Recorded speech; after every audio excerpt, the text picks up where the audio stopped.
We are going live. Hey everyone, this is Harry, the big dog, and this is the DJ interview where we are interviewing DJs from all over the world and letting them tell their story. I want to thank everyone coming from YouTube, Twitch, and Periscope. Let's get this thing going. We're going to bring in our next special guest. You've heard him on the radio in Philly and everywhere. You was able to pick that station up. DJ Kam. What's up, kid? Everywhere, worldwide. Worldwide, everywhere. What's good, brother? I'm chilling. How are you today? Good, I'm good. Ready to talk some DJ talk. Why not? It's a good day to talk DJ talk. We was talking about doing an hour on what we were just doing. Yeah, I just became a tech guy, just for those that don't know. Cam's my tech guy now, so anybody have any issues, call him. There you go. So let's get this thing started. Tell everybody who you are. All right. And what made you start this whole DJ process? All right. Name's DJ Kam. Down with the Heavy Hitters. What made me start? Actually, my cousin, RIP, my cousin Tyree, who was mentioned on Woody's interview.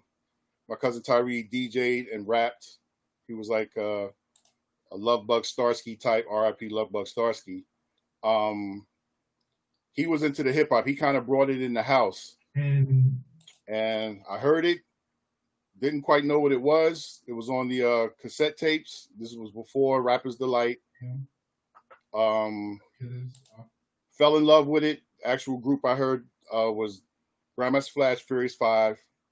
Well, actually, it was a Furious 4, and Funky 4+1 was on the flip side of the tape. Wow. Didn't know what it was. Fell in love with it. Liked it. And then, too, I was a little biased because whatever my cousin Tyree did, and I always got to tell it this way, I was going to do it. If he was robbing stores, trust me, it's sad to say, I was going to rob stores, too. Like, I was that much of a follower of what he was into. So that's what got me in, was following him initially. Then I started listening to the tape over and over and hearing these guys rap over beats, some beats that I was familiar with, some that I wasn't. And I thought, this is dope. Didn't know what it was, didn't know what to call it, and just got into it. And my thing was, the DJing thing was unknown to me. I didn't know how the music was being handled. It was more so the rappers. Right. And I kept saying to myself, I can't rap. I'm too shy. I'm not going to be able to do that. I love it, but I ain't going to be able to do it. You know, I'm a big Jackson 5 fan. I couldn't be a Jackson 5 because I can't sing. But this I can't do because I'm too shy to be in front of people in that setting. So it took me a while to realize the DJ part of it, but just the whole sound of it just grabbed me, and I was just locked in, and I just, paid attention. And my cousin, like I said, my cousin DJ, so I was watching him, kind of jumping on the equipment when I wasn't supposed to. And he was beating me up, then I would still jump on the equipment when I wasn't supposed to, get beat up. Then he got tired of that. So his thing was, as he told me later, he taught me how to work the equipment so I would not break it. It wasn't for me to learn how to DJ. He wasn't teaching me how to DJ.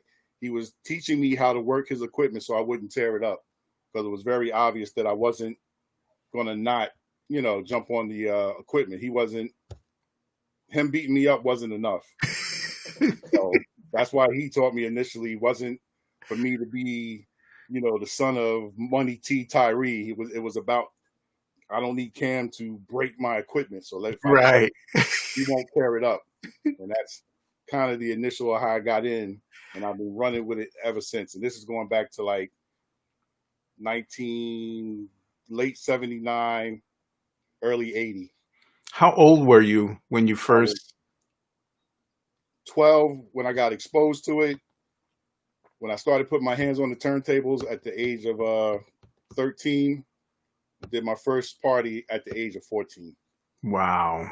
Yes, I consider myself my official day I started DJing was in November 1981. I did a party for a girlfriend of mine at the time, and I got paid $80. And I've been a DJ ever since November 1981. Boom. So we may have to turn this into a two-parter because you have a career. Yeah, man. So can we leave that door open? Yeah. Okay, cool. People are willing to listen, you know. Yeah, why not? Let me look in and check in. We got DJ Toji checking in. We Partner in got crime right there.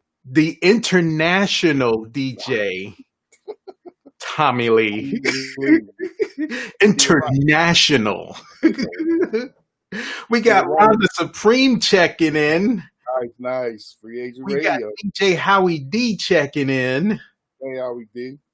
We got Chris Kloss checking in. All right, Chris. We got DJ Clientele checking in. Clientele, what's good? So going back to 81, you did your first party. Now what? You're living where at right now? When I started, I was born and raised Brooklyn, New York. Then we moved to South Jersey. So when I got exposed to the DJing and to the whole hip hop scene, I won't even say just the DJing itself. I was still in New York, but then we moved to Jersey, where the little bit that I knew and had a grasp of, my peers were totally clueless. They had no idea. So me becoming a DJ, I became more fascinated with it because no one my age was doing it. All the guys around here that were DJing were older than me. And that's when I met Woody and Tony T, which he said in his interview. Yes. When my cousin let him borrow the speakers. And when I got with them, that's when my bar got raised. When I got with Woody. Woody was the one that was real hands-on with me and would give me literally homework. And like he said, he would give me some of the horrible records. I need you to learn how to do it this way, do it this way. Next week when I come back, I need to hear you know how to do it. And I was right on it, and then I just would graduate. He'd give me better records to cut, some of the stuff that they would play, and it just grew. And then as he mentioned before, carrying the crates. I definitely was a crate carrier. Mm-hmm. Before I was even touching the turntables, lining the crates up, you had to have them in a certain order. So you put them there, boom, boom, boom, end of the party. And keep in mind, this is the part Woody didn't tell. Because I didn't stay at the parties. Not all of them, especially in the beginning. We would go to the events. I would unload the crates, maybe hang out for them to get the system up and running. One of them would bring me home, then come back and get me at the end of the party. So you could do your job as a crate carrier. Yeah. Was not always at the party. Near the end, I got to literally stay at the event and be there for the whole party.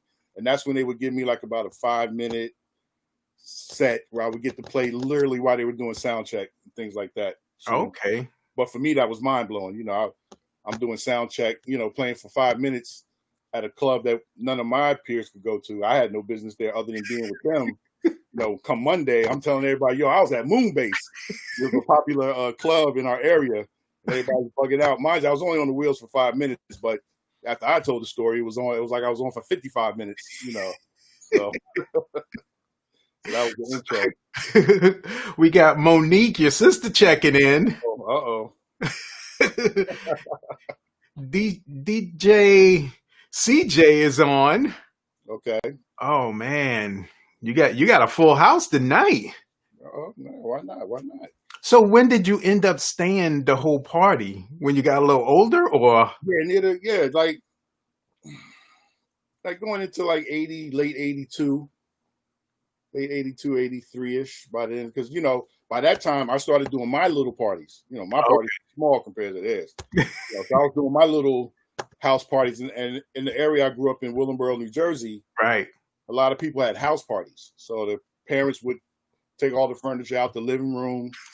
About 50 kids or so, 45, 50 kids, and we would just have house parties. So myself, my godbrother Keith, who was one of my DJ partners, Also, who's on listening now, DJ Toji. He came, up under me, so we were doing parties together along with his brother Mike. So Told that you to was be on next week. okay, dope. Yeah. So we were all, a collective bunch doing the parties together. Also, Cecil, Speedy C is what we called him back then. He also was a part of that clique. So it was a handful of us, that were doing the house parties. So that's where I got my chance to shine a little more and kind of Right. teach them the stuff that I was learning from Woody and Tony and Tyree. So I was, passing it down to my crew. So I was like that middle guy. Wasn't good enough to be with Tyree and them, but good enough to do my own thing with my peers, and was the best one at the time, doing it that way and teaching them and showing them this is what we got to do. This is the equipment we got to get, things like that. So I heard that was a big thing in Jersey during the house parties. what's that? The equipment? The house parties. Oh, the house party itself. Yeah. Oh yeah. Yeah. Yeah. That was the it. We did house parties, man. I don't know, 2-3 years. By the time we got to high school, it started fading out because the high school would actually have parties. So Okay. we had parties in the cafeteria at the high school. So then the house parties started to, fade out as we got a little older. But those junior high years, yeah, the house parties were massive. Right. Oh, type in the chat if you've done house parties before. Yeah. So now what year is this when you're going into high school and now doing parties at high schools or bigger venues? So graduated 6, so like 90, 90, 80, 83, 82, 83, freshman, I guess that was my freshman year. Yeah, 80, yeah. I think my math might be a little off. I graduated in 86. So however that trickles down. Right. Around then, that's when we started doing some of the bigger parties. They were starting to grow a little bit. We still weren't doing the school parties Okay. because we weren't, equipment wise, we weren't ready yet. We just didn't have the equipment to do it. By the time my sophomore year, that's when we started doing some of the high school parties. So we would get, at that time, say 1 out of every 4 parties, in terms of that rotation. We were a part of the rotation. Right. Yeah, and we had the inside track because Mike's mom was a part of the what you call it, the what was it called, was it PTA? What did you call it, PTA? Was it? Yeah, I think it was called PTA. Right? Been in school so long. Yeah, but Mike Nice's mom was one of the people on the committee, so we were able to get the parties just through her. Oh, nice. Yeah, that was our link. And then as we got older, we started getting more. Then we would do 2 out of the 4.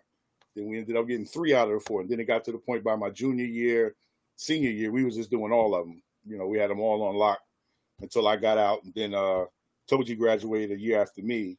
So his senior year carried on, and we were still doing the parties. I was coming back to the school, doing the parties with him and Mike because they graduated a year after me. Wow. What's interesting to me about your story is you're one of the few DJs that I'm interviewing that actually do this full time. Yeah. Now, did you ever have a job? Yeah. I worked regular jobs just to make sure I didn't want to work them. And when did you transition into saying, this is what I'm gonna do? There's nothing else. Well, in between that, I was working at a record store. I worked in retail for about 15 years and was also a co-owner of a record store here in Willingboro, New Jersey for about 3 years, maybe 4 years. Right. So in between that time, I'm trying to get on the radio or major radio. By that time, I'd already did college radio from 88 to 93. What college? WPRB, 103.3 Princeton. It was a Princeton radio station owned by Princeton College, but it was open to the public. As long as no college students were signed up for certain shifts, you could sign up as an outsider. Right. There was a show called the Raw Deal Rap Show on Thursday nights from 8 to midnight for that time, for almost 5 years. So wow, that was my kind of my first exposure to radio, but I did radio going a little backwards again. My high school actually we had a television radio communications program at our school. Really? Oh yeah, I'm in this deep. This is a little. I'm a little different. A little different. Not to take nothing away from a lot of cats that have already been interviewed, but I went to school for that in high school. Yeah. So I had a radio by my sophomore year. I had a radio show. I had a 1 hour radio show that came on right when we got out of school from 3:30 to 4:30. Right. Monday through Friday that I did. And what it was we had a cable channel locally in our Okay. area. In your Willingboro area. In Burlington County. But I had a radio show. So you could actually do something video based or you could just do audio. So I asked my teacher at the time, Mr. Rose, could I do a radio show? He was like, yeah. He said, just make some graphics and post up some graphics and play your show. We didn't have the equipment in terms of DJing. So what I had to do at home, I had to pre-record the show. So I did all the mixing and everything at home and did the talking over it live. And I had a partner that did it with me. Once again, Godbrother Keith, my man Ryan O'Neill, we called him Frahim, and my man Eric Richardson. So they were kind of my rotating hosts because I wasn't big on talking back then, but along with somebody, it was a little easier for me to talk and mention the records that I played and the name of them and all that. So doing that, chipping back up, I lost my spot.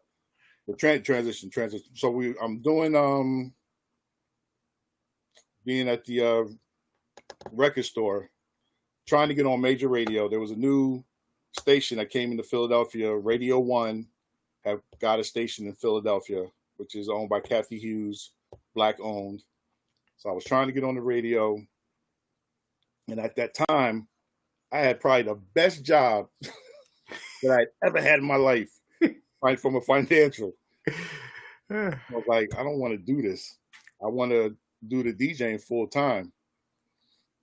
So I broke down and decided I'm letting it go. I let it go. I'm gonna put all my efforts into DJing. Like what year are we talking now? Huh? What year are we talking now? This is like 96. Wow. 96. So you're talking about almost 20, 24, 25 years ago. Yeah. Yeah. So I let it go. I was doing, I was making money DJing, doing parties and stuff. So the money was coming in. And like I said, then I was a co-owner of a record store with two other friends of mine. So there was money coming in from that. So I had different streams of revenue. And then I was pursuing the radio thing, trying to find my niche. And ended up breaking through and getting on Radio One in 98, late 98. Got on the radio, but still had the record store. And I kind of just worked that magic, of utilizing and juggling all those things, in the market that I was in. Like we had that show come to the store. Then at 5 o'clock, I'm doing the 5 o'clock mix, and then I'm back on the radio, with Fat Joe, but he was just at my store, at 1 o'clock that afternoon, so I was getting those, we didn't call it that at the time, but getting those good looks, people like, yo, he was in Willingboro earlier, Fat Joe, then he's on the radio with Cam at 5 o'clock, that was the talk of the talk, and the buzz of the buzz. So that was my transition into doing it full time. And once I got on the radio, getting the events and the parties just picked up with me being on radio. Then I would get parties in areas that I wasn't normally getting, a lot of work in at all because I wasn't known in those areas. So I went from being, I wouldn't even say local, but big time local to the world of being national, or being very big in my market, if nothing else, in the Delaware Valley, which they call it here. And, we're like South Jersey, Philly, Delaware. It's like called Delaware Valley. So I got big in that area by being on the radio. And as the years went on, things just grew and grew. Nice. Yeah. Let me check these comments because I see this thing just rolling. Oh, wow. um,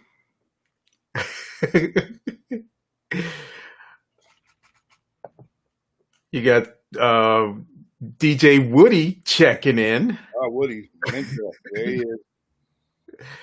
Ah, The only cat that can sun me. I know, right? DJ Toji said the house parties was the best. Yeah. Yeah, that was big. Um, yeah, we good, we good. I'll come back to this, but you know, like I said, your story is interesting because you're one of the few that's doing this full time, and you know, I want to know, and everybody else wants to know, how do you maintain this full time? Where does this DJing take you? It's like any other type of job, to be honest. You know, you gotta, you work at a place, you want to make more money eventually. You know, you put in your time, you want to make more, you want more opportunities, you want the opportunities to be greater. So what you do is you just line up everything that's under your umbrella. You know, at the time, I was still involved with retail, so I had that under my belt. Um, I got on the radio, I had that under my belt. Then I just had my years of experience, going back to 81, my years of experience as a DJ and doing events, so taking all of that and just putting it together and just really selling it and really pushing it and just letting people know everywhere I was at, I was always around music. So if I'm in the record store, there's a good chance somebody might come in there and might be looking for a DJ, and then they're like, "Oh, you on the radio? Da, da, da, da. Oh yeah, that's me. Oh yeah, can you do my da da da da da?" It was just I was really, as I got older, I kept myself around what I wanted to do. Yeah, I was always around the likeness of music and people wanting to be involved in music and doing music. I was always in that traffic, no matter what. So the opportunities were taking care of themselves because I was always in place and around things, you know, that I wanted to be involved in or wanted to grow and get into and become bigger at. right. I mean, even to the point, there's so much, like I said, we can probably do a part two, but even in 19, so I mentioned all this that I did, and in between all of this, in 1990, I actually recorded and made a record. I had 2 record contracts in the midst of all this. So when I say I've been doing this and was involved in just about every facet of it, like I'm in. I'm all in. Hip hop is very serious to me. I take it very serious. Anyone that knows me, I speak on it very passionately. I have a very strong opinion about what I like and don't like, what I agree with and don't agree with, and Yeah, I stand on it and tell you why. And I base it all off of my experience and what I've seen from my early days up till now, because I've seen a lot. I've been around DJing before there was a rap record. right. How many people can really walk around and say that? True. And But we've had a few on here that, yeah, that can say that. Now and I'm still current. I'm still active. yeah, I'm not someone who's not doing it or kind of doing it. Like, no, I'm all in. Like, this is how I maintain myself. This is my work. yeah. So We got D Evans. She she's saying that house parties were some of the best times of her childhood, and everybody there just mad hype when the music go live and the house is jumping, the parents are invisible. Oh yeah, man. house parties were it. The house parties were it. That was a excellent base to hone our craft when we was doing it, because there was enough of them. Oh man, that's funny. Yeah. So you were telling me, we're gonna go back for a few minutes. You were telling me about the influences that I think it was 3 influences that really helped guide you Woody, on this journey. Tony T, and my cousin R.I.P. Tyree. The 3 of them, they're the ones. And then you Outside had influence first outside influence would be like Grandmaster Flash. He was the first DJ I heard. So right. I gravitated to him, immediately. So Yep.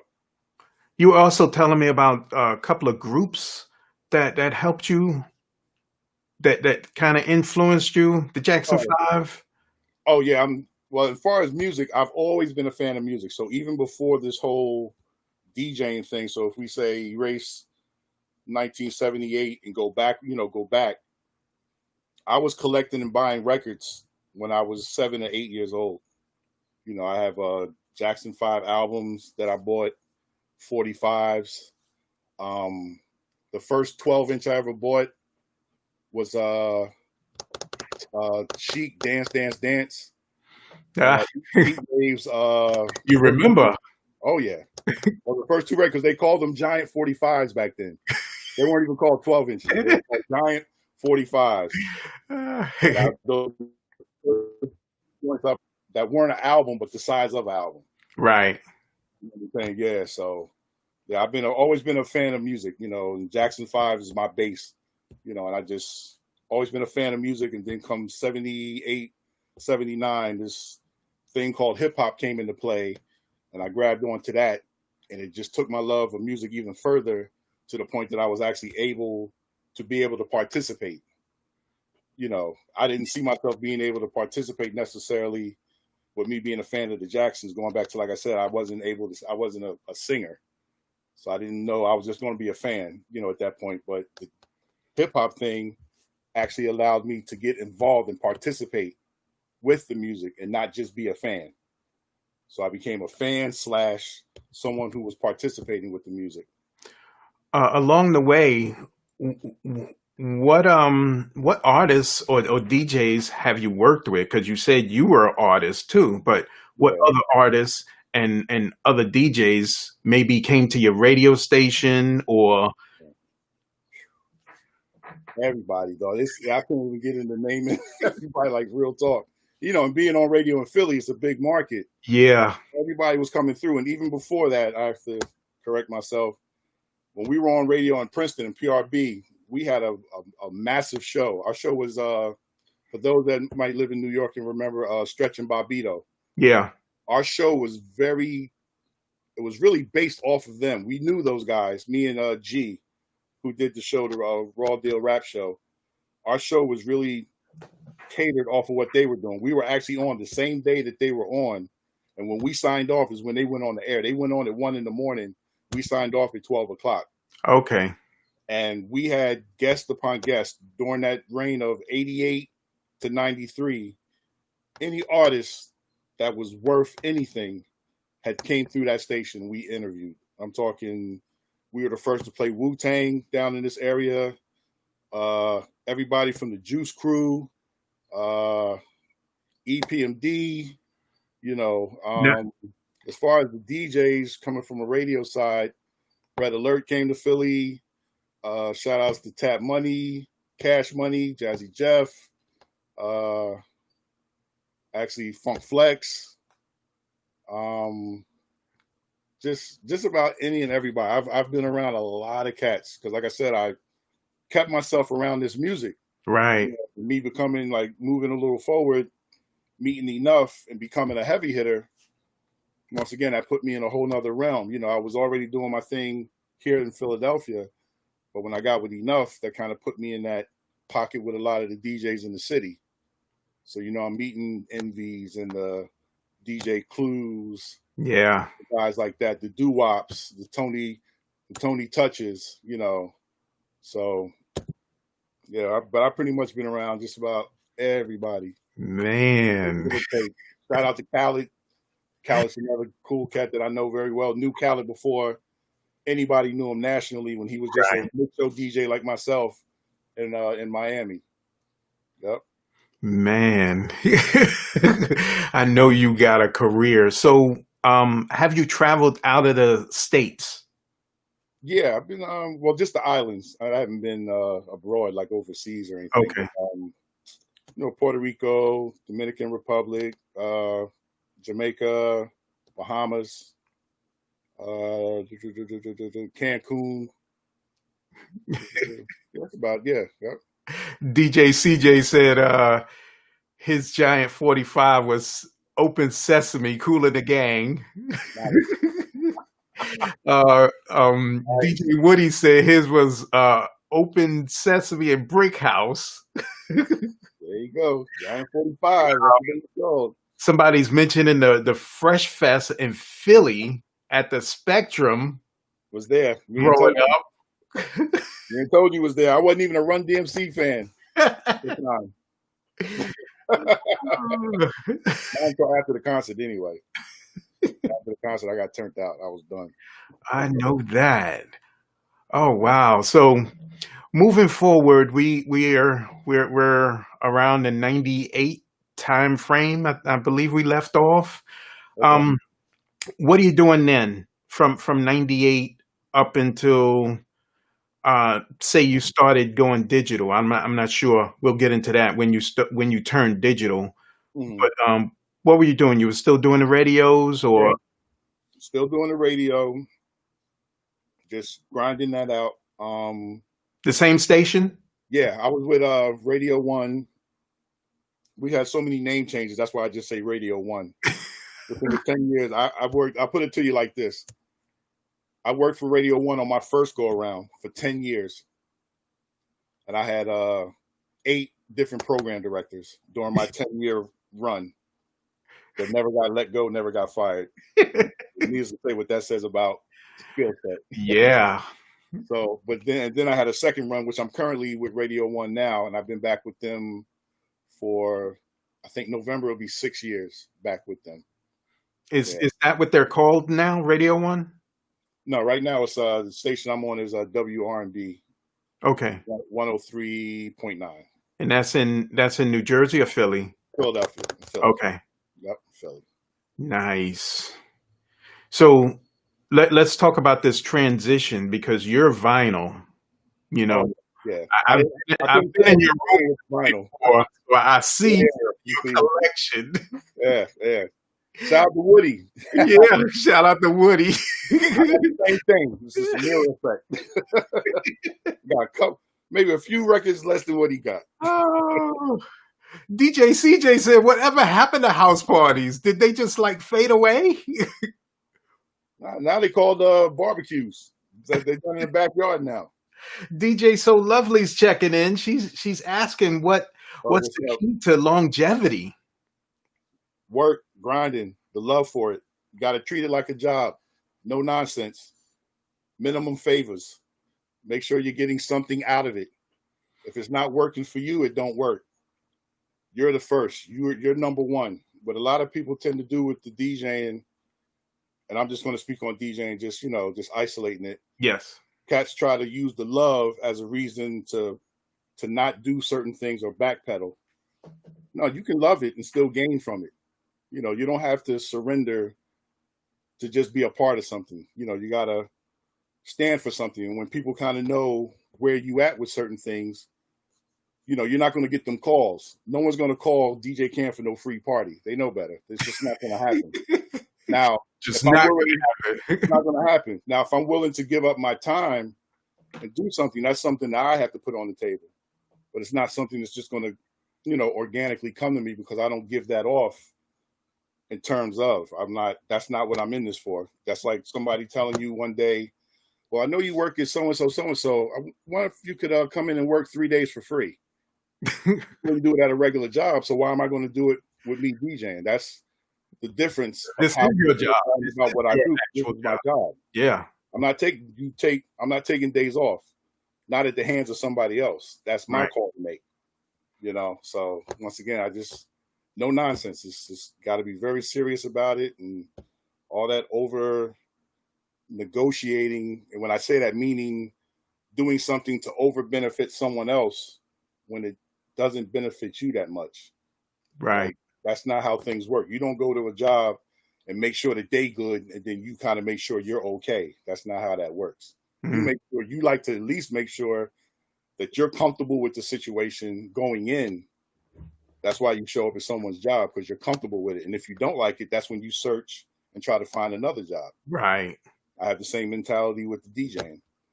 If I don't like a situation, I don't have to do that party. I'm still a good DJ whether I do that event or not. I've already checked the resume. I already put my time in. I'll say no to that just to say yes to something that's going to come up later that's going to be a lot better and a lot more beneficial than what's being presented to me in the moment. I don't live in the moment when it comes to work. You know what I'm saying? I'm dealing with, if it don't make sense and it's not, and I don't feel right about it, I ain't got a warm, fuzzy feeling, no need to do it. Right. You know, I tell a lot of cats, it's cool to say no sometimes. You ain't got to yes everybody's party. Right. You know, sometimes it's cool to say no, and then it lets people see where you stand in terms of your skills, your ability, and how you see yourself. And some people that are good at business can respect that. Those are the people that will call back. And then the conversation's a little different. Then they're asking you, how much do you want to do this event for myself? You know, da da da da. Instead of them letting you know what they're willing to pay. You know, so you kind of want to flip those tables when you can. I'm not saying it happens all the time. Right. But when you can flip them, you need to flip them. You know. Let's talk about that for a second with pay, because I know a lot of people, you know, struggle. When I was DJing, I struggled with how much to charge, and exactly what you're saying. You know, that's my boy, so I'm gonna charge them $200. You know, and I'm buying $500 worth of records and bringing $10,000 worth of equipment, but I'm gonna charge you $200. So, if you remember in one of the earlier interviews, DJ Clientele was talking about, you know, demanding your price. And there was a little debate in the chat about, you know, you still have to be a good DJ. So what do you think on pricing and undercutting and understanding people's situation to where, you know, they may need that money. You don't know what's going on in their household. You may need that money at the time. So I'm going to take what you're offering instead of taking what I'm worth. What's your view on that? You can go that route. And if you go that route, don't ever wonder why you don't cap out. So when I say that, let's say if you consider yourself a $500 DJ, right? The idea is every time I go out to play, my low end bar is 500.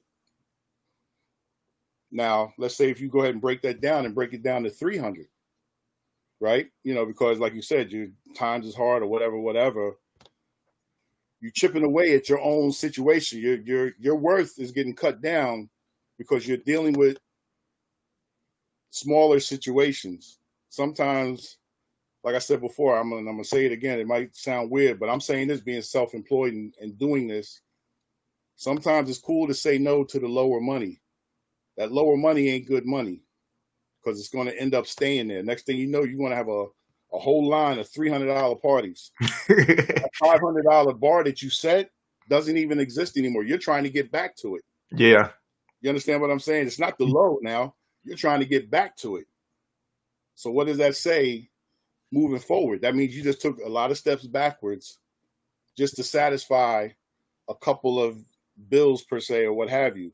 What needs to be done, and you got to just work it out and figure it out. And this is what anybody and everybody in life is, just be smart with your money.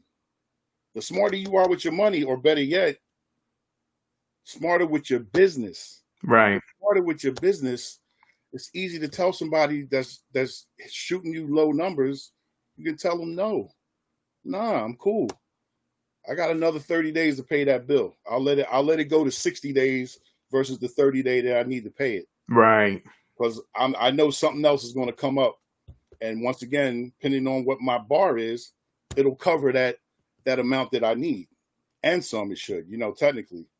And you got to have a little faith in yourself. Everything can't be based on, oh, I got to get it because I guess I won't get a party next week. You know, if I lived like that, I'd be a wreck.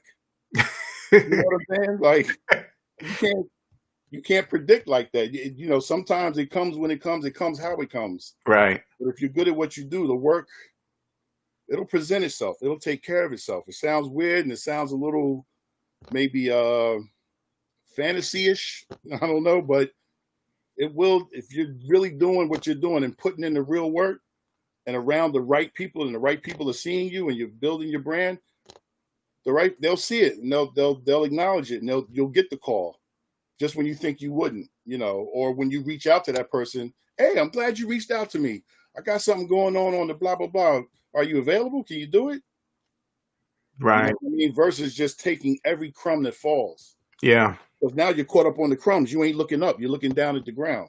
You're not looking up and looking forward at all the great opportunities that can be on the way coming towards you. Because you're looking down, grabbing the small stuff. But some people can do that. If you're cool with that, run that race. I don't consider myself a part of that race. So when I see people like that, it's apples and oranges. Me and you are not one and the same. So we ain't got to have no conversation. You DJ? Yeah, I DJ too. But if you're looking at crumbs, we ain't the same. Trust me, trust and believe me. I don't view us as the same thing. You're a DJ, but you're a different type of DJ. Right. You know what I'm saying? I'm over here moving a little differently because I don't see that. That's not everlasting. Grabbing them crumbs ain't the answer. Right. There's no growth in that. You're controlled. You're letting someone else control how much money you're going to make. You don't want that. Just like when you work, once again, a regular job. Yeah. Every job you get, what's the idea? To make more money, correct? More money, do less work. So why as a DJ, do you have to negotiate and do less just for the sake of having an event? How did that become cool? I don't get that. That doesn't make sense to me. If I make $20 an hour at a job, don't tell me I can do a job over here and make $15 or $10. That ain't got nothing to do with me. It got to be 20 or more. Yeah. Otherwise, I want no parts of it. Now, how do you feel about those DJs that run behind your back and undercut you? Because there are some out there. I'm sorry to say, but they are out there. Yeah, I love them. How do you feel about that? They suckers. Mm. They suckers. I didn't want to say that here, but I'll say it. It's no big deal. They suckers. 9 times out of 10, they're not really good at what they do. Because once again, you're grabbing crumbs. You're not going to get but so far grabbing crumbs. And then undercutting doesn't mean you're better than someone. It just means you're willing to do it for less. Yeah. They got names for that in the streets. When someone's willing to do stuff for less, you're a bum. You're a lot of things. You know what you are. We're not going to get into all that, but Red Alert used to say you're a bum. Yeah, you turned it into a good thing.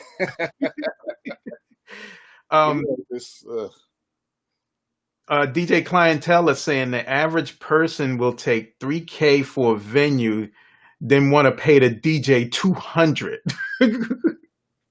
For real. Yeah. He's also saying the DJ is more important that pricey venue at the pricey venues, because without the DJ, the party is just an expensive dinner. Right. And what the DJs have to do, which a lot of them don't do, that goes back to the guys biting the backs out and all that. That's where you got to take the stand. Yeah. To me, promoters are bums. They're another set of bums to me. They lack talent. And is it everybody, or is it just a large percentage? You in the 90 percentile. I just call it everybody. And like I said, I'm basing this off of my experience. If you got a good promoter that does good by you and pays you your price, not his price, right? Good. But if he's paying you his price and not yours, he's a bum. He's a bum and he's using you. I don't care if you DJ every weekend. You want to get your price. Once again, like I said before, everybody that's even listening now, you've worked a regular job. You know how much you want to make. And 9 times out of 10, if you accept the job, it is very close to what it is that you're asking for. You don't ask for $20,000 a year and take a job making $5,000. It don't make sense. Yeah. Same thing with the DJing. It's the same rules apply. You got to take a stand. You can't say yes to everything. If you say yes to everything, price-wise, you'll be slaved out. You'll have no control of how much money you'll make. And you'll never cap out. You'll never cap out. Right. I think as an entrepreneur that you need to take that stance too. It's not just as a DJ, but as an entrepreneur. And that's what it is. Yeah, you got to forget the DJ part, just business. Mm-hmm. I run my DJing business like it's just a business. I just happen to play music, but I run it like a business. It has to make sense. If it doesn't make sense to my company and what am I going to get out of it? I got to really look at it and see if it's something I want to do. Or do I want to do it and promo it and say, all right, I might do this event. It might be a good look for me to work some other things that I'm trying to do.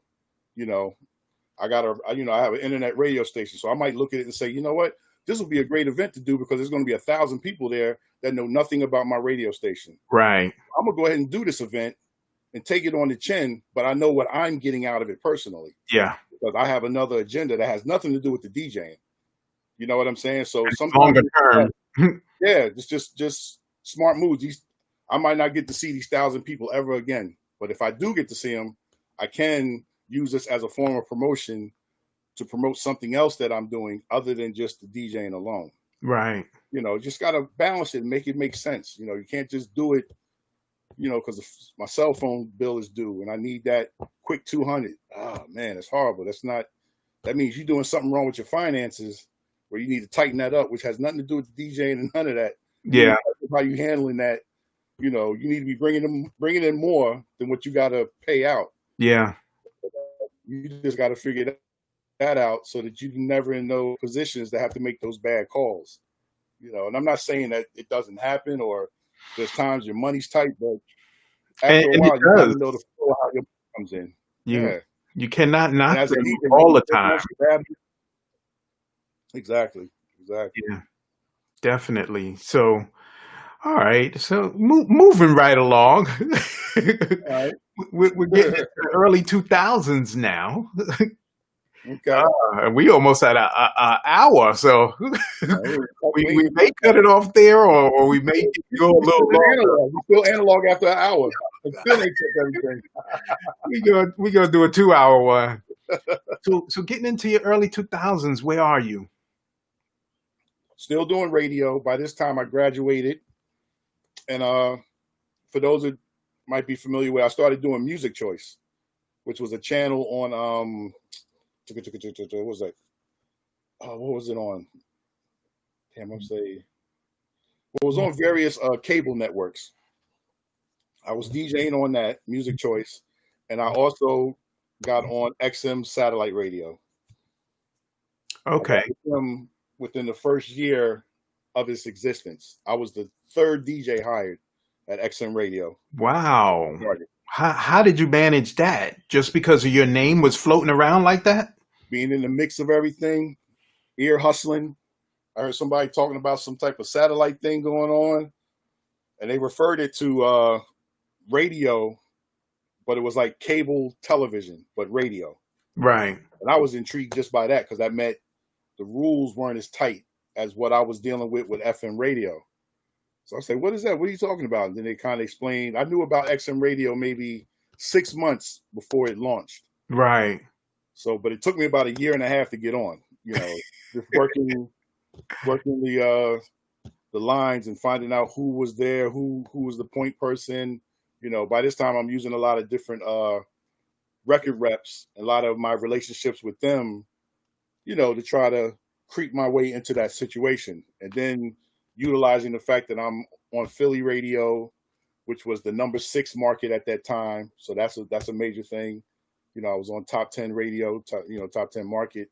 And then the fact that I was also on Music Choice. Right. I was trying to use all these things to kind of show that I'm qualified to be a part of this new situation. And it kind of worked out. And I had about a 4-year run where I was doing radio in Philadelphia, XM satellite radio. I was on 2 channels on XM satellite radio. Really? And I was also on Music Choice, which I also did 2 channels. I did top 40 and I did hip hop and R&B on Music Choice. And Philly, I just did Philly radio, which was the 1 station. Then on XM, I did the throwbacks, the old school station, old school hip hop and not even R&B. It was actually just old school hip hop. And I was on the City, which was the current music at the time, which was the same stuff that I was playing in Philly. When I was on radio in Philly for my first 10 years, I was playing the current music, from 1998 to 2008, playing the current music, it was like on the Hot 97-ish station of Philadelphia, put it like that. Yeah. We got a question. My good friend Anita, she's asking, how do you feel about today's hip hop and who are some of your favorite artists from the past and present? Today's music, I don't really have a true relationship with, just being honest. A lot of cats call it sounding old. I'm gonna call it being truthful and honest. So hip hop is a in theory a young sport, but it's just getting old. So I don't know how true that is or isn't. Rap itself or hip hop itself is creeping on 50 years old, so it's pretty young realistically. Um, I don't relate to it, so I don't really involve myself with the new music. I'm not even gonna lie, I don't really like it, but I know it's not meant for me. Right. As far as I'm concerned, they're doing a good job because it's not for me. It's for younger kids. So I have my lane. So what I do is I just stay in my lane. What I know and what I like, I love. I just stay there. The new music I'm not big on. Some of the artists I like, Kendrick Lamar's. I'm a big fan of Drake, J. Cole.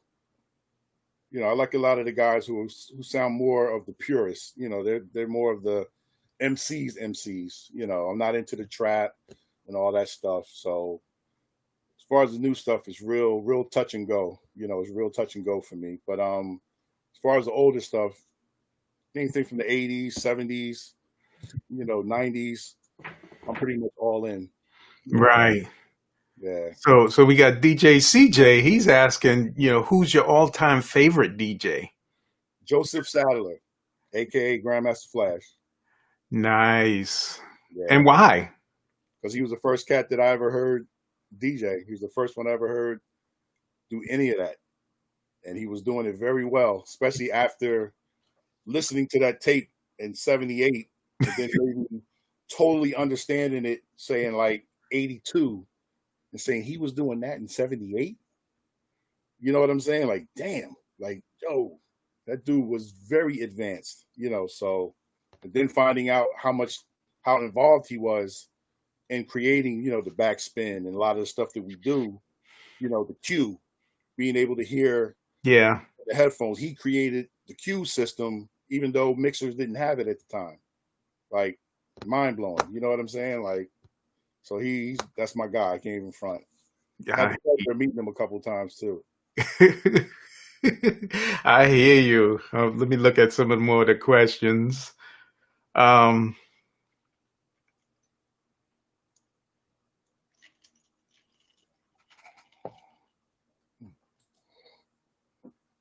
You see this one?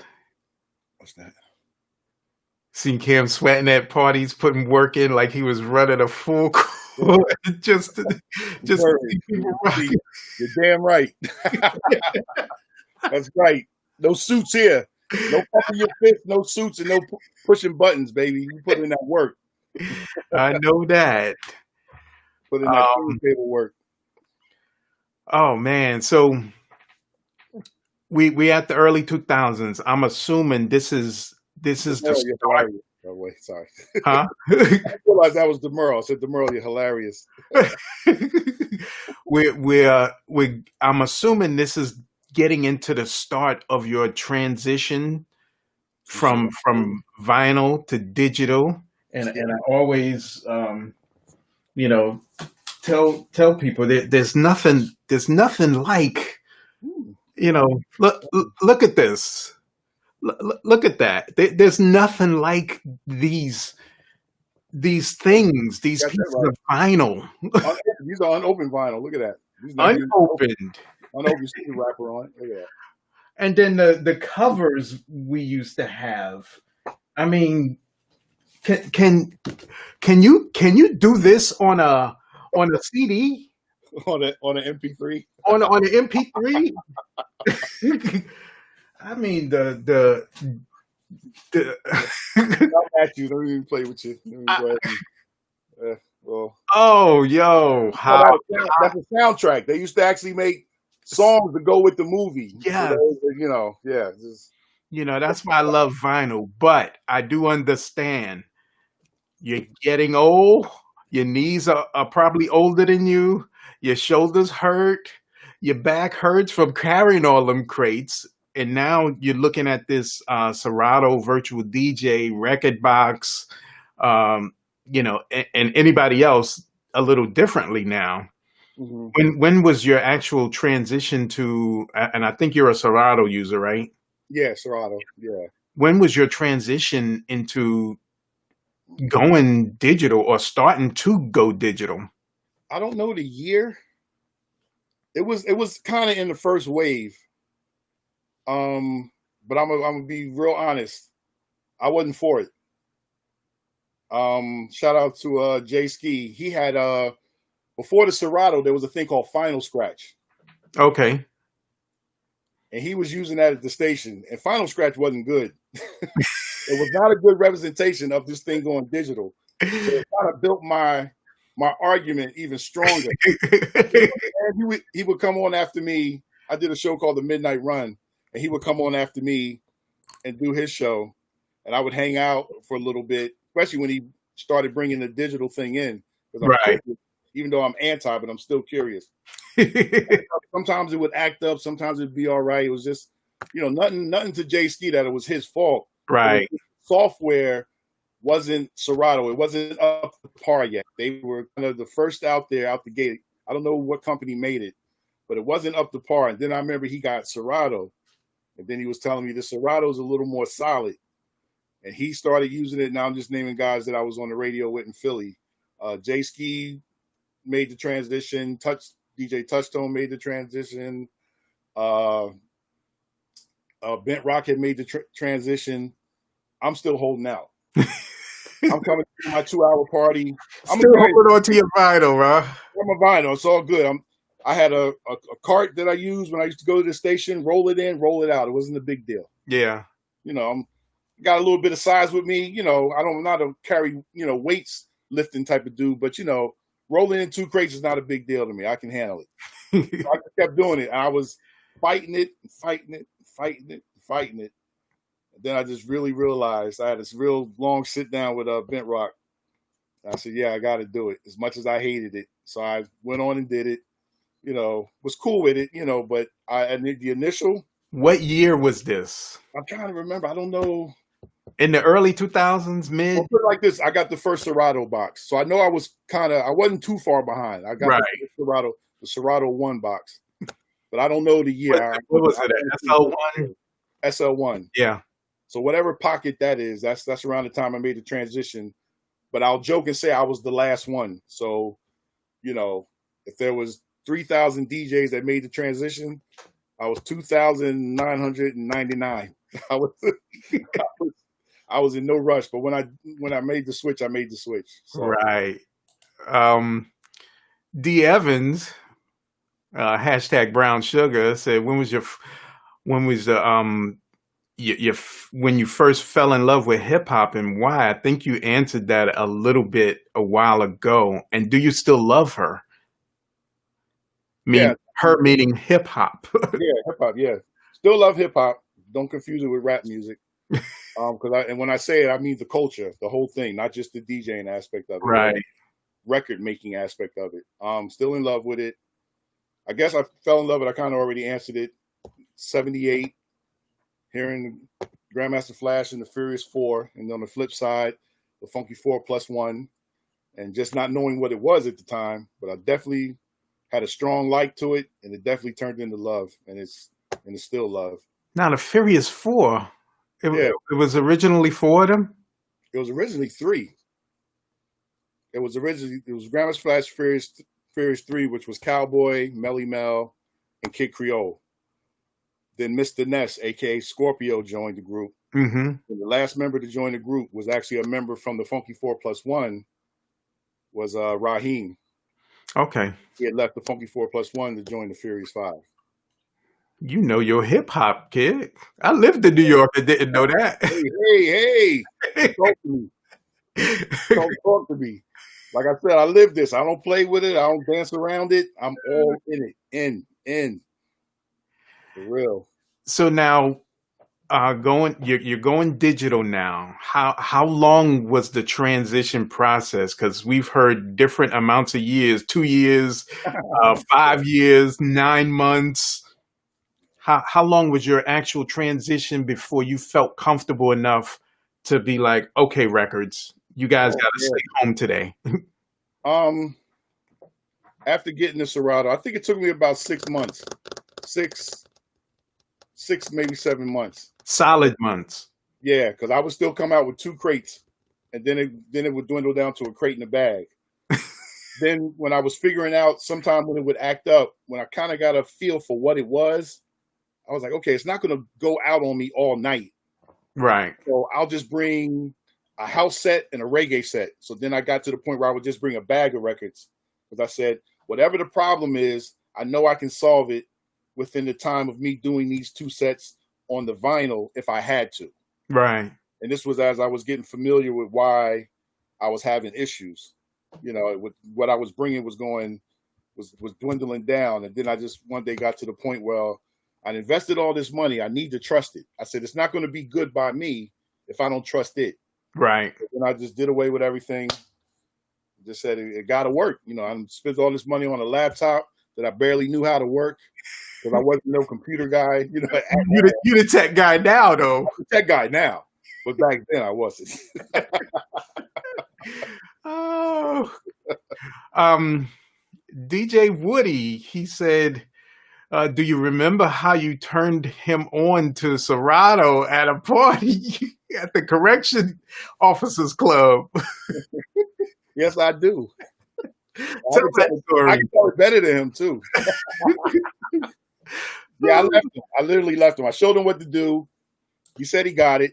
That was enough for me. This is how Woody used to treat me, so I just gave it back. You just pay back. I said, yo, I'll be back in a minute. I kind of acted like I was going to run to the bar and get something and come back before the song was done. But that was far from that was not the truth. I was out there mingling, and I said, I wanted to see what he's going to do with it. I said, the best way to get Woody to make the conversion was to have him physically be hands-on with it.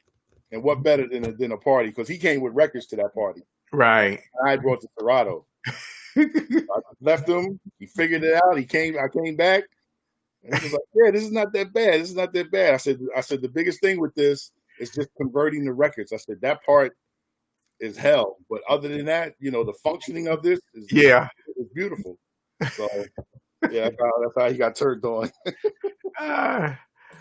DJ CJ said he made the switch in 2012. Okay. I still haven't played around. I got a controller, and I have the SL1. Mm-hmm. It's pretty much brand new. Tommy said he know when his break, he know where to come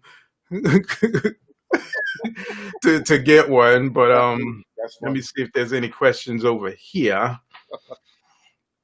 No, we good. Oh, DJ Toji said to ask you about the Flash former. Oh yeah, still got it. It's in the other room, actually. Well, for those who don't know, Grandmaster Flash went to school for electronics. He's a certified electrician.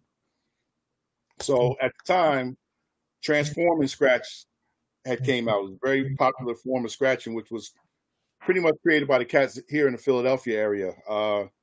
Shouts out to Jazzy Jeff and Cash Money. I'm trying to think of the guy who really created it. It wasn't the two of them. They perfected it. The guy that created it, oh my God, I can't think of his name. Ooh, I wish. I can't think of his name. We'll be there. Just throw it out when you remember. Okay, yeah, but the guy who originally, who taught the two of them, was just Transformer Scratch. It was all done with the crossfade.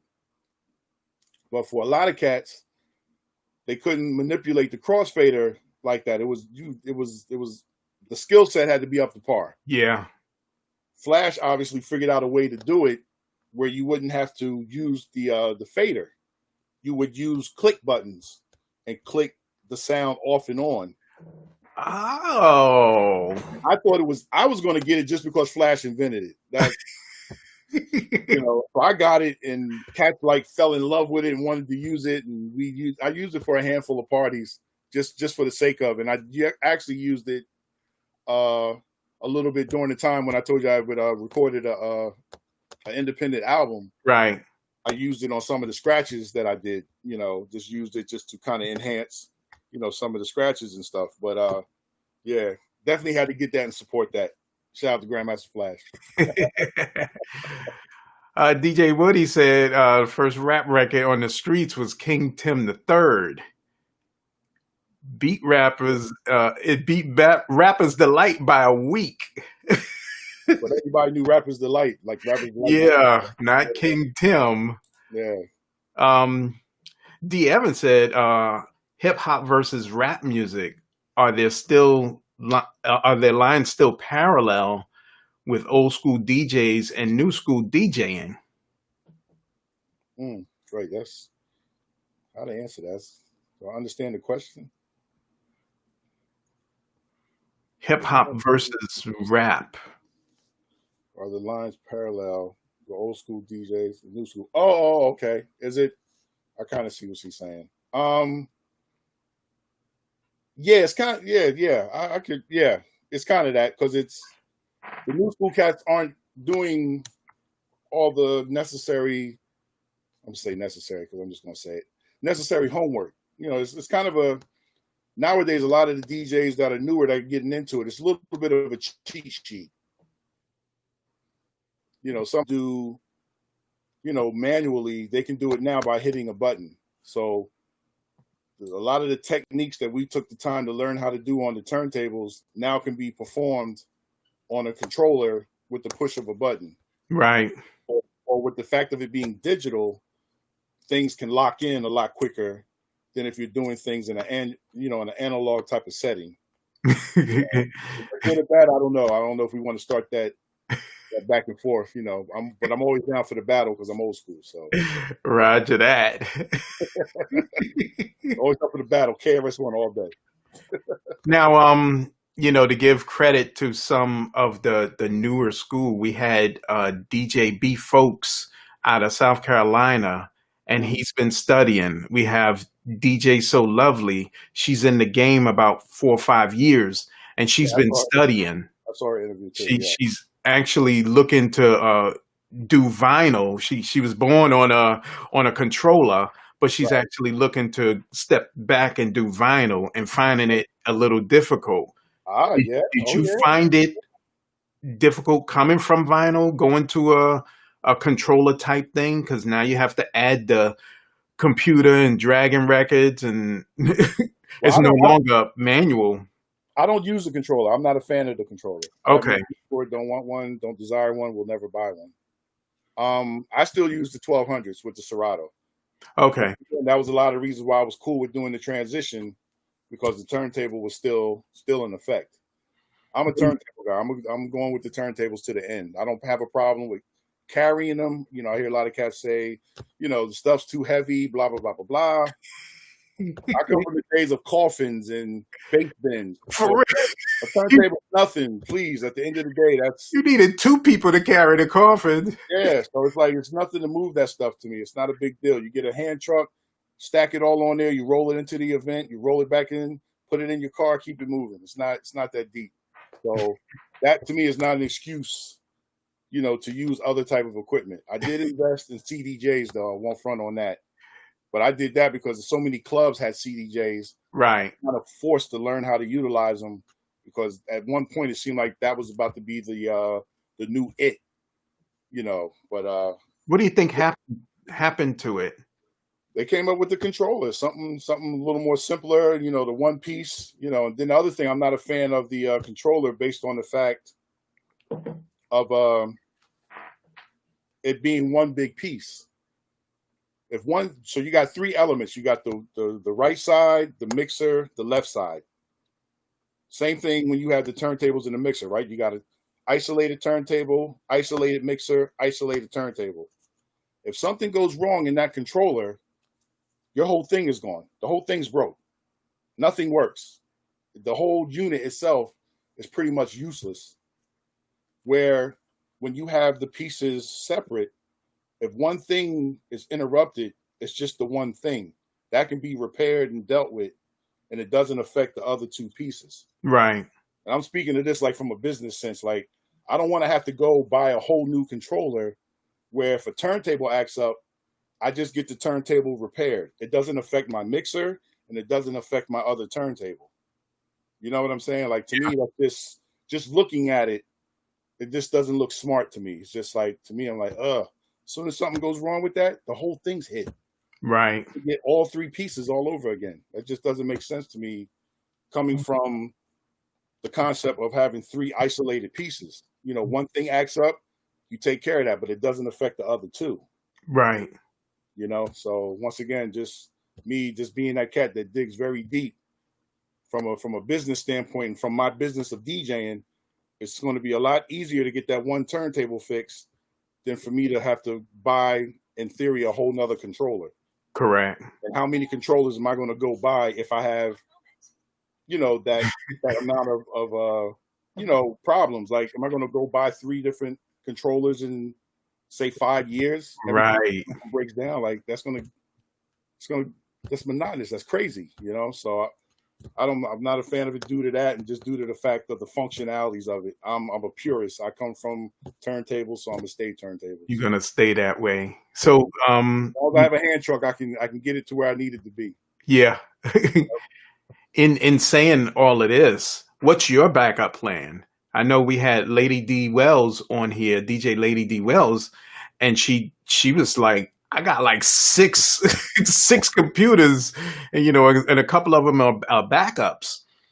What's your backup plan? Because like you were saying, when the controller goes or when a part of it goes, I know DJ Tommy Lee told me you can actually work one controller. I mean, one part of the controller or one turntable or something like that within the Serato program. Oh, with the Serato, yeah. Yeah, within there you can actually work if something was to go wrong with a turntable, yes, a side. Yes, yeah. But what's your backup plan if your computer, the tech gods are not with you at an event? At an event or anything. At an event, it's really. I used to bring a backup. I have 2 computers.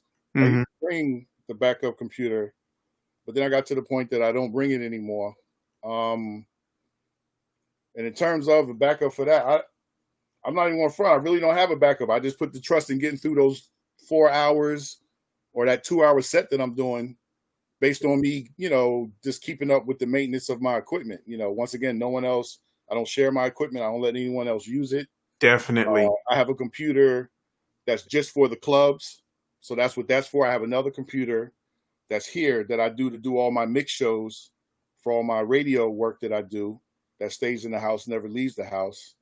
So I kind of just hope that through the wear and tear, I'm not wearing it down too much and keeping up with the maintenance, that it won't allow me to jam me up and put me in that position where it might break down during the course of an event. Right. Crossing my fingers, I don't have the perfect backup plan, because if that's the case, you got to bring backup everything. I mean, when you come to a party, every time you do a party with 2 sets, whatever, everything, like, and that's that's not realistic. Now the laptops are easier. I do believe in having a backup laptop or something on your phone to get you to a bridge to get you in case this laptop goes down or the hard drive just wants to say, I don't feel like playing no more. Right. I believe in having, something to bridge and then a backup laptop, and nobody knows anything. Right. Yeah, that would probably be the most. I don't even have music on my phone, on my personal phone. So that's maybe something I might need to think about doing in terms of some type of backup. Mm-hmm. In terms of a true flawless backup situation, other than just bringing duplications of what you bring out to do an event, I don't really have an answer for that. I heard what some of the people were saying, but some of it sounded realistic, some of it didn't sound realistic, because it's like, okay, every party you do, you bring out 4 speakers when you're only using 2. You bring out 2 mixers when you're only using 1. Bring a screwdriver and an extra one. Yeah, do you bring out 2 controllers when you're only using 1? Do you, I don't know. And if you do, cool. I don't, but I haven't gone that route. I've been good. I've never, since utilizing Serato, I haven't had a function where it just outed me to the point I couldn't complete the event. Early on, I had issues that it would act up. A lot of that was because I just didn't know how to work the damn thing, to be totally honest. It was just learning how to work it. But after knowing how it functions and how it works, push come to shove, I can get through the event, and if not, being I'm a throwback DJ, get a little soul clap. It's all good. Type in the chat what's your backup plan for your equipment. We want to know. And you said what now? I told them to type in the chat what's their backup plan. Yeah, other than bringing out a whole nother set, I don't know. So now your cue points. You know, and back in the day, I don't have any with any tape on it, but tape and a magic marker and in multiple places was our cue points. Or memorizing part of the actual label itself. Yeah. Yeah. Take it to the beginning, spin it a couple of times and stop right there. And that's the cue points is really nothing no more. It's math. You know, the way Flash broke it down. I don't know if anyone ever saw that video he did on Hot 97 with Ebro and them, where he explained the backspin theory. It's a count. It's all mathematics. It's just it's a four spin back. Wherever your cue point is, or that desire of the part of the record on the grab, from that point, when it rotates in a forward motion, 9 times out of 10 it's going to go on a 4 count. So when you spin it back, you're going to spin it back on a 4 count. So it's really math. If you kind of been spinning vinyl for a long time, you know, minus like really the Serato using the cue points or anything, it's a count. It's for some people, it might not even be a count to them. It might just be a feeling, but realistically, you're actually counting. You might not realize it, but you're counting, and you know it's boom right there. 3, 4, boom, it's right there. 1, 2, 3, 4. Chicka, boom, it's right there. It's just a feeling, but really what it is a count. It's a 4 count. You know, so to me, the cue buttons are, you know, they cool. I use it a little bit, you know, but for the most part, records that I'm very familiar with, I don't need the cue points. Songs, some of the newer songs that come out that I don't have that relationship with, right. I had it on vinyl, things like that. I'll use the cue points because I don't have that relationship with the vinyl or with that record like I do with records that I had when they were vinyl. Then going to the Serato, I don't need the cue points because I just know the feel of the record because I've played it for so long, and the way that I utilize it, you know, 9 times out of 10, I'm utilizing it the same way I've been utilizing it, say in the 80s or what have you, you know. Hey, what's up, Lisa? Yeah, so. Now, DJ CJ, he messes with the virtual DJ, and he said it's a standalone, so he can just plug it into his laptop and keep it moving. Okay. I'm not familiar with the virtual. Yeah, a lot of people here. Most of the people we interviewed already, straight up Serato. Right. Nobody talked about Record Box or virtual DJ much. Right. Straight up Serato. Yeah. And I guess is what you're born on and what everybody uses. So you want to be compatible. Mm-hmm. You can put everybody's system and play as long.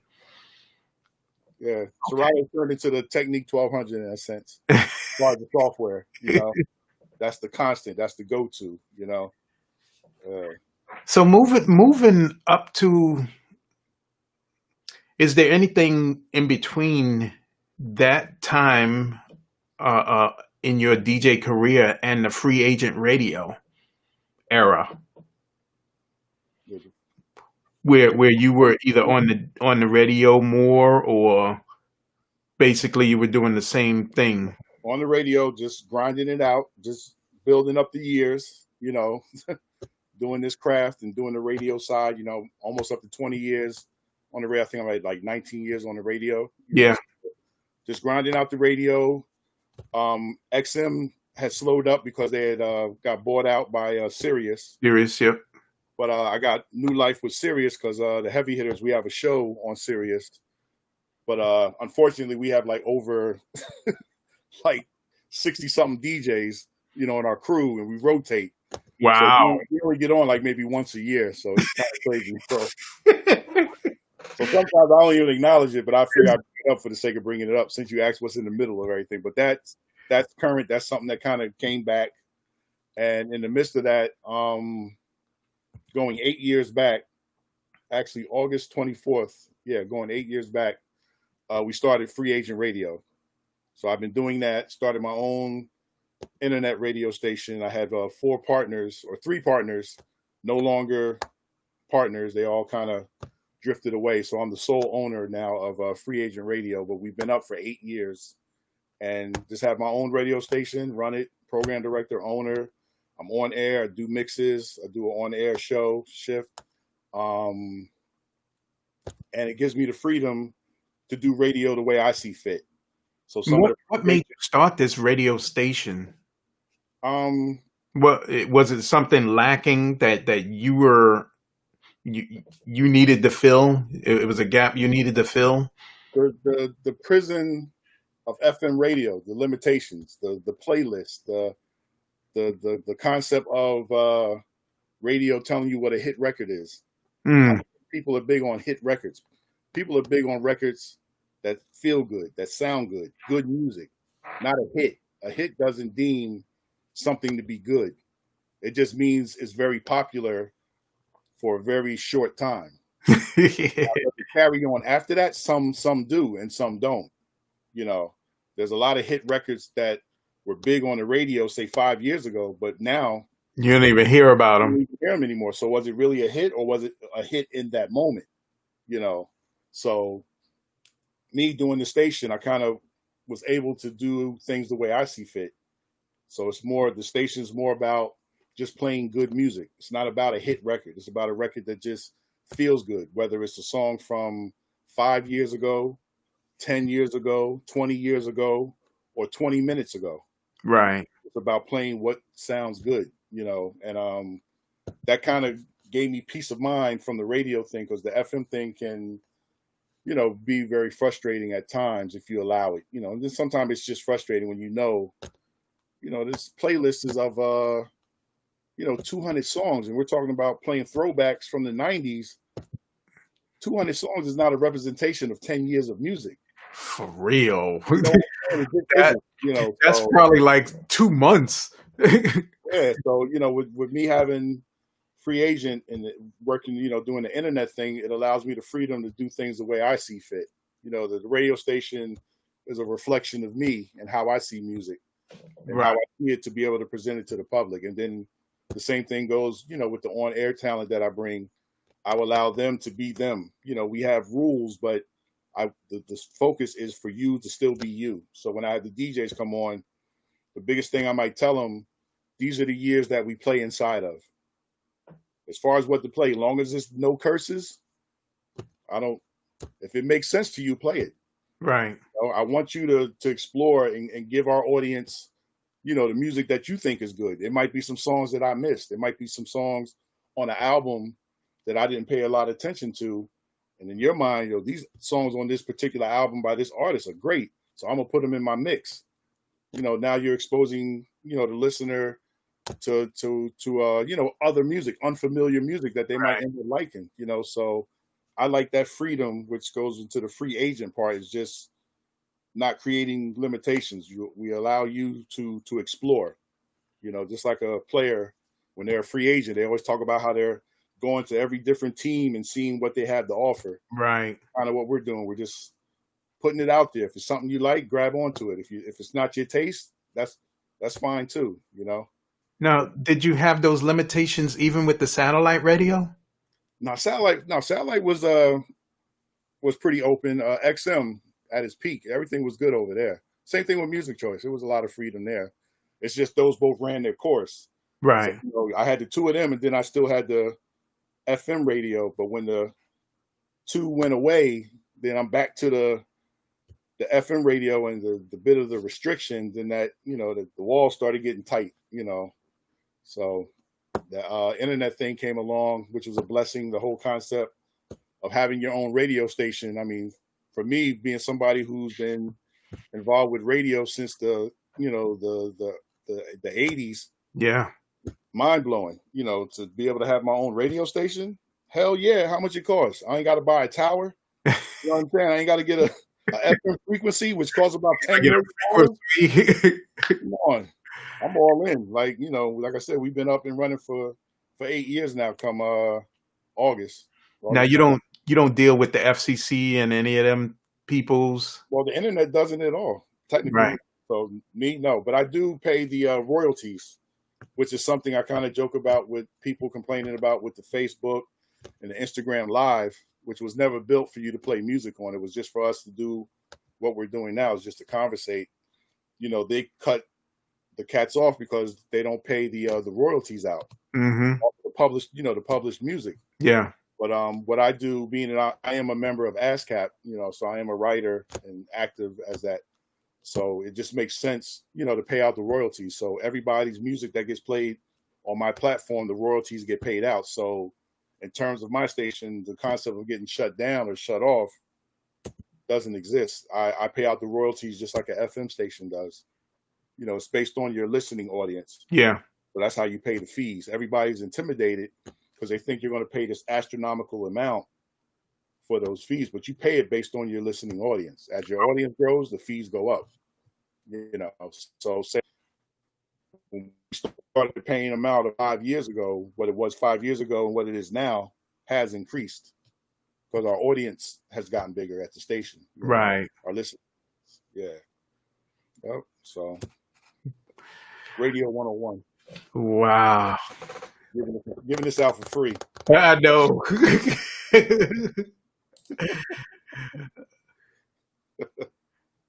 Tyrone and Big Albert, you know them? I guess, yeah.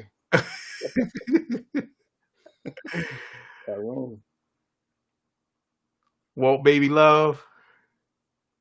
Yeah. Funny. So now getting back to the Free Agent Radio, you and DJ Tommy Lee have a show right now. Yeah, the new sensation, the new thing. How is that going? It's going great. Right, Tommy? Great. Beautiful.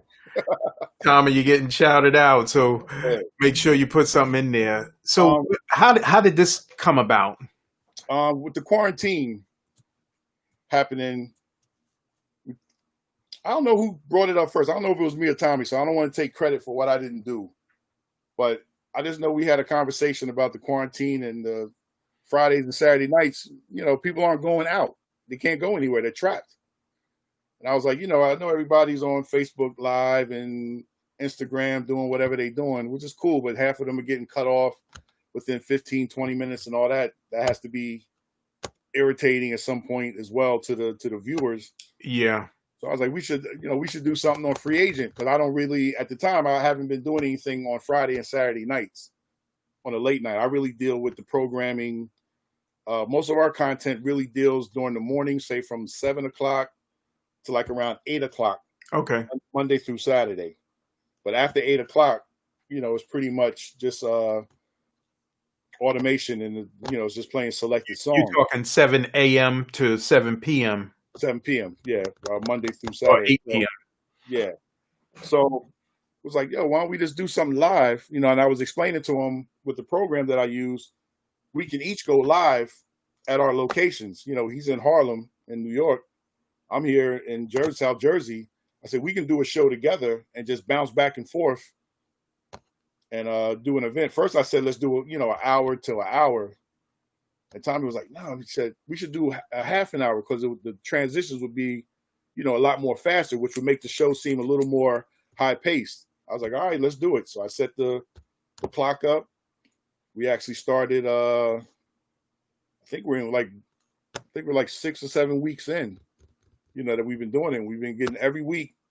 The audience has been getting bigger. For us as Free Agent, this is untapped for us because like I said before, I've never done any live programming right after 8 o'clock, especially on the weekends. I've done it during the week, but not on the weekends. So this Saturday thing is taken off. We've been doing it. We call it back-to-back live Saturday night with myself, DJ Kam, and with international DJ Tommy Lee. And we just been banging it out. Tommy starts it out. He does the first half an hour. I do the second, then he comes back on. I do the next, and we do that all the way up to midnight, and I close it out at 12 o'clock. But we've been getting to the point now. We have so many people listening. When the show's over, the listeners are still listening, like almost an hour after the show's over. So I have a mindset that, I'm trying to think about how I can talk Tommy into doing another half an hour set to get us to 1 o'clock. And go, and he'll do 12:30. He'll do 12 to 12:30. You close it out. Yeah, because people are listening and they're coming in. Some of them might not come in until like 10:30, 11 o'clock. And the way that we're moving, they're all in. And then when I really thought about it, when people go out, they don't start leaving and getting into anything until 12 o'clock realistically. Yeah. So, we kind of ended at a funky time, but, it was just an idea and it's working. And bottom line, we've been getting a good response and we've just been pushing it and doing it. And, just going to keep banging it out. As long as people are kind of stuck inside, it's going to work. I think it'll even work after the fact because everybody's not quick to run out and be, trying to get out here and do things until the health aspect of what's going on really gets resolved. You know what I'm saying? Like even myself, I'm not in any rush to go out here and do events until the health part of this is handled. I'm not going to run out of here just because of finances. My health's not worth that. I need to be here.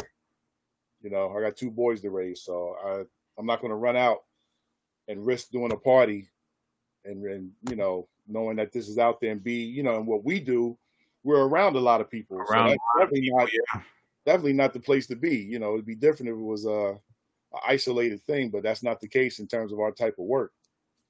Now they're getting like that. We got a DJ coming up next week, actually, on Sunday, and he's been back out there doing parties, but he'll explain how he's doing it and being safe at the same time. Yeah, I'm dying to hear that. Going to this streaming thing, are you for it or? As far as streaming? As far as everybody and mom getting on and DJing.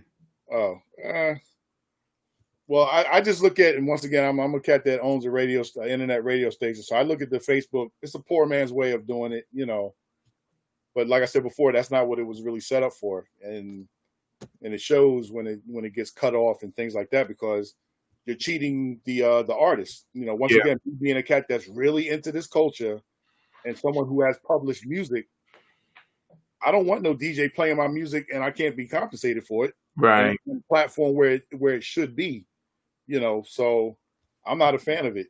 Personally, I'm just not. And if you really started to ask a lot of artists, they probably would say the same thing. But some want to keep the relationship with DJs, so they figure they keep their mouth shut until it really affects them. Yeah. The minute they start to really see how it's affecting, their royalty payouts, then you'll see artists starting to speak up about it. But right now, because if everybody was being taken care of, publish-wise, or all these cats jumping on, you would hear MCs coming on and artists coming on talking about saying thank you. Yeah. The amount of people that are jumping on and playing, and all those songs getting played, those numbers are going up, man. It's almost like recreating radio all over again. I'm telling you, internet radio. Yeah, so I got mixed feelings about it. I do. Yeah. I don't like, the point you said about people not getting royalty, but I do think it's therapy for people to come to somebody's live stream and listen to some music and take them away for an hour, 2 hours, like you guys do 3 hours, right? 4 hours. It's just, it takes you away for that time. Mm-hmm. And people need to get away from, everything that's happening in the world right now. Very true. And just, come and sit and enjoy. You can, you may have your drink and you just chair dancing and the whole nine. So that's my mixed feelings about it. But I do for the artists who are not getting their royalties correctly. I would say this: if people are hungering that in that sense, dig a little deeper and get into these internet radio stations that can provide that minus the interruptions, and the artists are being compensated. Yeah. You know, grab the TuneIn apps, download Free Agent Radio. You know what I'm saying? Download the Free Agent Radio app or whatever internet radio station for that matter, and maybe listen in that setting, you know, versus just relying on the Facebook Live and the Instagram Live. Once again, to me, that's just being lazy because it's there on your timeline. Yeah. If you take a moment and go to a internet station that's really doing that, you could get a lot more out of it. You might mess around and be like, "Oh, I never knew this station existed, or provided this type of music, or had this type of a level of entertainment and talent on the station, which is compatible with any other FM station." You know, so. And how do they get to your Free Agent Radio? Just go to your app store, download Free Agent Radio. The logo's right there. For the other side, I'm back. If they're on a desktop, laptop. Say it again. If they're on a desktop, laptop, where do they go? They can just type in freeagentradio.com. You can also get it on the if you got a smart television, you can download the app there, or you can download TuneIn, which is a hub for a lot of internet stations, and download the TuneIn app and then search Free Agent Radio and pull it up like that. You know, you can listen to it on like I said, on your television if you have a smart TV and all that. So. Right. All right, we've been going for a while now. I think you broke the record already. Perfect. So, you know, let me get to my own personal last question, which is, you know, what do you tell that DJ that's looking to get into the business? He's no connections, no nothing. How do you get them to get started? The first thing I ask is why do they want to do it? Are you doing it because you love it, or are you doing it because it's just going to be considered work? Because nowadays, the DJing thing turned into something else. When I got started, everybody that DJ'd had a love for it. They either had a love for music or a love for DJing, or both. Now, the scene of music has gotten so big that DJing has turned into a form of work. Yeah. Different than a cat getting a job at FedEx. Yo, man, I'm gonna become a DJ. So I can you know, so my thing is, I don't know how to direct that person. I have absolutely no idea. I have nothing to offer him or give them. Someone that loves it, we can have a conversation, and then we can see where their head's at and if it's something that they really want to get into. But for someone that just wants to do it because it's a way to make money and it looks cool and all that, I don't have nothing to give. It goes back to the apples and oranges. I'm not on the same path, so there's nothing I can offer because I don't know that route. You know, I don't know the back roads. I ride the turnpike. DJ Tommy Lee said, "For the love of the music, yes." Yeah, it's got to be for that. You know, the concept is dope that is things are that popular that is turned into something to be looked at like that, but it also kind of pulls down the culture. It pulls down the DJ culture. It kind of rips it down a little bit, you know. And then guys like myself and the Tommies and the Woodies, we got to do things to keep it up, the original origins of it. You know, we got to make sure that we keep this culture intact and we don't let it get taken away from us like rock and roll did, and right, jazz got diminished. You know, like I said before, hip hop is not even 50 years old. You know, and then the last thing I'll say, which has nothing to do with your question, but a lot of the I don't like to use the old school, but a lot of the DJs that built this culture have to start telling their story. Don't wait and you guys don't tell it, then you're gone, and then we got to piece it together.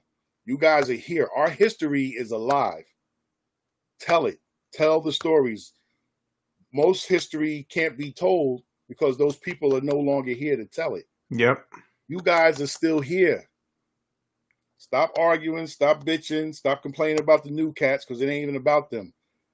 Put your story out there so that it can be documented, so that these new cats can reference a Grandmaster Flash, a Grand Mixer DST, a Charlie Chase, a Tony Tone, a Red Alert, a Molly Mall. These stories have to be told, and these guys are all here and can tell their story. Who can tell it better than them? Right. You know what I'm saying? Like, that's something we have to do. So when we kind of get mad at the new guys, some of that's our fault because we're not doing our job by giving out the information. You know, and I'm a not necessarily put it on me because I'm not the first tier. I'm maybe third tier at best. Right. You know, in terms of this culture, maybe even fourth. I don't know, third, maybe fourth. So those first two tiers to me are very important. Those are the guys that were DJing in the 70s, creeping into the 80s. They got to tell their story. You know, the Cool Hercs, the Bambadas, the Jazzy Billy. These guys got to tell it and put it out there while they're here so that we don't go patching it together after they're gone and getting it wrong, you know, and doing a Christopher Columbus. You know what I'm saying? About what he discovered, and he didn't discover absolutely nothing. You know what I'm saying? So that was one of the reasons why I created this platform. Is for people, for not people, but DJs to tell their story before somebody else tells their story. There you go. Exactly. And so, you know, we're here. I'm a get everything together, and if there's any DJs out there right now who are looking to tell their story, you know, no matter what level you are, I'm taking everybody from the new one, like DJ B Folks. He only had his first party in November of 2019 to, you know, cats like you who's been doing it since the late 70s. Cats like DJ Woody, who's been doing it for and got some years under their belt. And then cats like, not cats, but people like DJ So Lovely, who's got a few years in. She's got 5 years in. You know, we're taking everybody who wants to tell their story because your story is interesting. True.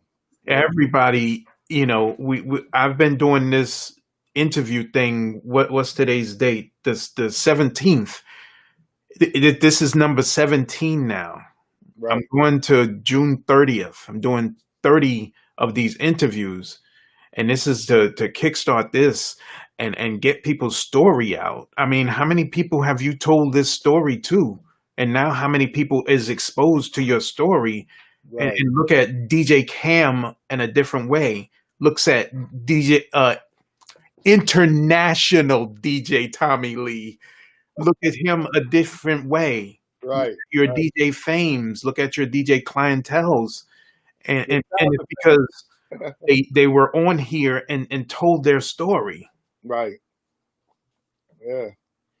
So I truly believe people that the DJs need to tell their story because some of them are getting up in age. I have to, man.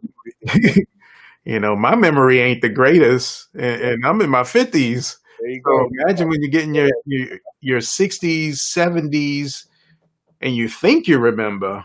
Yeah. So get this story out. This platform is going to be here for a while. And then, you know, the recordings, they'll be somewhere.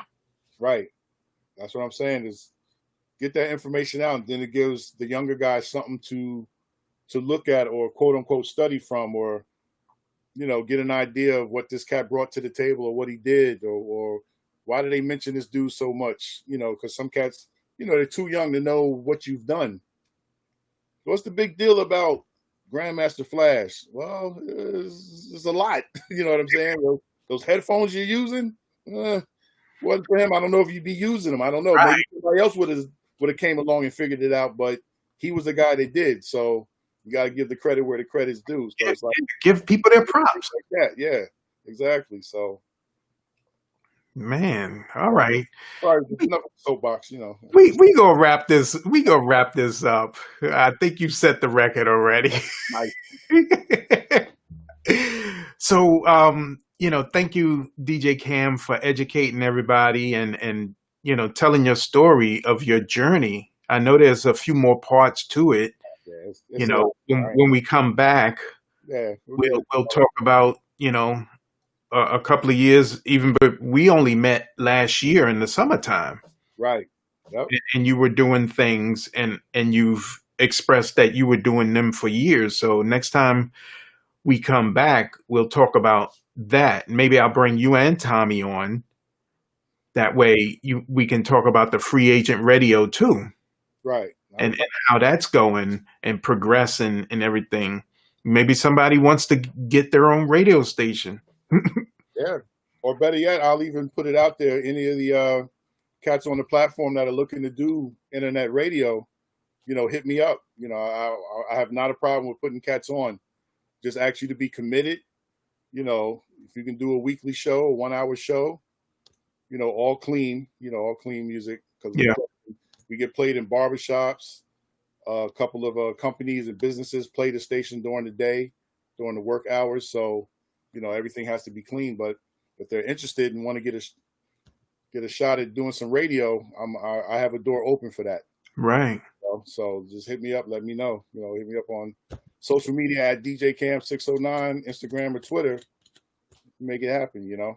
But you gotta be committed. I don't want the flakes. I can't deal with the sometimes. I'm not that. Like I said, I'm all in with this. All in. So I don't know if that's something. I know we were ending this, but I just wanted to get this out. That the statement you said, I don't know if it went over people's head about keeping it clean so you can get into certain places. Some people they want to hear the hardcore, the cursing version. You can do that. You can do that home or at your own parties or at parties that require that. But on a radio station, even though Sirius and XM, they play any type of version. Yeah. But you're staying with the clean one so you can get into and stay into certain places. Different barbershops that play us during the course of the day. Where there's kids in barbershops. We were playing Kirk, we wouldn't have that opportunity. Right. Yeah. Clean music, that's where the money's at. Yep. Clean music. It's not a big deal. So but I thank you, DJ Kam, for educating us and enlightening this group and whoever else was watching on everybody tuned in. Some DJ education, that stuff that we didn't even know.